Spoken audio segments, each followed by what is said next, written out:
Ito na yata yung pinakasulit, pinakamura, at pinakamagandang gaming console na inilabas ngayong taon. So, ito guys, yung R36H. Yan. So, yung original na R36 is S yung version. So, naglabas sila ng ganito pa. Landscape naman to guys, kasi yung isang klase nito is patayo. So, yung mga kagaya ng mga native handheld console natin ng Game Boy before, ganun ang itsura niya. Pero ito, ang design nito is palapad, saka pahaba, manipis. So, bakit ko nasabing ito na yata yung pinakamurang nakita kong console na masusulit talaga yung pera mo na hindi mo akalain na ganun yung presyo niya. Sasabihin ko sa inyo yung presyo nito pagkatapos ng video na to. So, make sure na panoorin nyo hanggang dulo dahil i-reveal ko sa inyo kung magkano, gano'ng kamura ko lang ito nabili. So, ano nga bang nagustuhan ko dito sa R36H? Una, yung design. Very minimalist, napakasimple, pero malakas ang dating. Lalo na yung mga transparent version nila. Well, anyway, available to sa iba't ibang kulay. May orange, may pula, transparent. Ito, nabili ko violet kasi ito lang yung available dun sa store na binilan ko.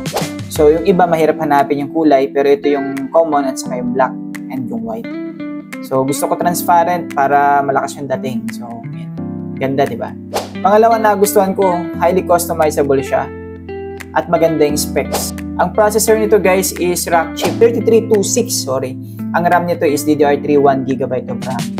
At ang kagandahan nito, malaki ang battery nito guys. Battery nito ay 3000 mAh. So kahit maglaro ka dito ng 6 na oras dire-diretso, hindi mo ito malalobat basta-basta. Katlo, modern ang features nito guys dahil una, marami kang options dito. Ang charging nito is USB Type-C na, may OTG na rin siya. So kung magsasalpa ka ng OTG, pwede. Dalawa rin ng memory card slot nito at meron siyang headphone jack port.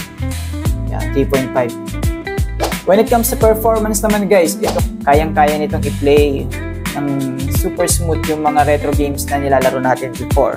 Especially yung mga Game Boy, like that.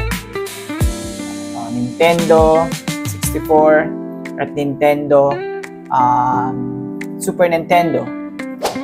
Isa pa sa nagustuhan ko dito yung UI niya, napakaganda. Tingnan niyo naman yung UI niyan. 'Di ba? Kahit ilabas mo 'yan, makita ng ibang tao, talagang mapamangha sila sa ganda.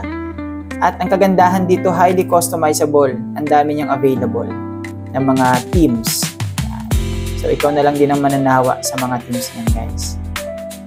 At ang kagandahan pa nito, pag bumili ka, may available na din ng mga variant options kung ilan at gaano kalaking storage ang gusto niyong bilhin.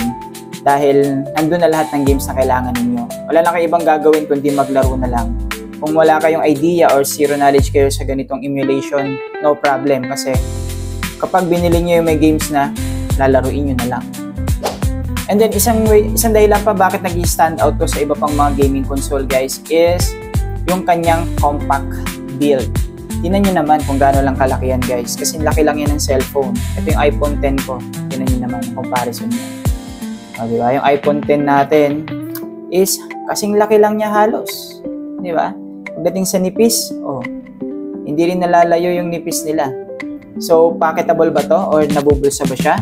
100% yes, guys. Pwede nyo ibulsa itong unit na to. So, anytime, anywhere, hugutin nyo lang sa bulsa nyo.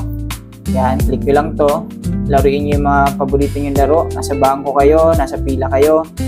Tanggal ang inip nyo pag meron kayong ganito. And last but not the least, mabibili nyo lang to sa pinakamurang halaga, $25. So, magkano yung $25? Nasa 1.5 lang yan guys. So 1,500 pesos. Actually itong hawak kong unit na to guys, nabili ko lang to ng 1,450. So ganun siya kamura. Legit ba? Yes, legit to. Hindi to clone guys, legit. So ganun siya kamura nung nabili ko. Bakit kumura nabili? Na-tsempohan ko kasi yung sale at malaking voucher. So naka-menus talaga ako. Sa regular price ito, mabibili nyo ng 2.5 to 1.8, 1.9 yan. Depende. Hanapin nyo na lang yung saan kayo makakamura.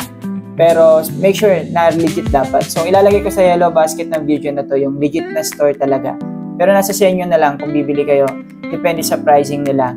Sa kasalukuyan. Pero I suggest bumili na kayo agad nito. Dahil sa totoo lang, sa sobrang sikat ng console na to ngayon, nagkakaubusan to. Pangalawa, tumataas yung presyo niya. Ngayon, nasa 3K na yung iba.